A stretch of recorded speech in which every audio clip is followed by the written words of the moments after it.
Depuis l'éclatement de la guerre israélienne contre la bande de Gaza en octobre 2023, la population de Gaza connaît un blackout complet et total sur le territoire. Nous sommes ici dans l'une des zones les plus densément peuplées de la ville de Gaza, le camp de réfugiés d'Al-Shati, où les gens, comme vous pouvez le voir ici, s'éclairent à l'aide d'un poêle en bois en raison de la panne d'électricité qui sévit en cette période hivernale. C'est une saison pour l'eau et le froid et sévère dans le territoire, bien qu'ils essaient de faire face à la situation en brûlant du bois.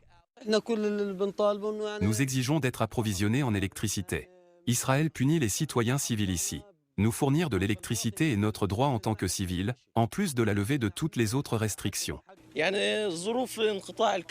Les coupures d'électricité et d'eau qui nous sont imposées vont dans le sens du projet de déplacement que Trump veut nous imposer. Cependant, malgré les coupures d'électricité et d'eau et les pressions, nous resterons déterminés ici. Nous souffrons beaucoup. Nous n'avons pas d'éclairage. Nous sommes obligés d'utiliser des bougies qui peuvent provoquer des incendies et nous brûler. Nous n'avons même pas de panneaux solaires. Notre souffrance dure depuis 1 an et demi. Cet endroit ressemble à beaucoup d'autres dans la bande de Gaza où le blackout est généralisé. En effet, l'électricité est coupée depuis cette période durant laquelle la guerre a éclaté dans la bande de Gaza.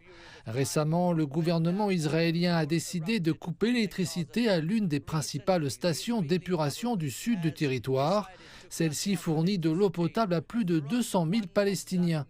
Les Palestiniens considèrent qu'il s'agit là d'un moyen de pression du gouvernement d'Israël sur le parti islamiste Hamas.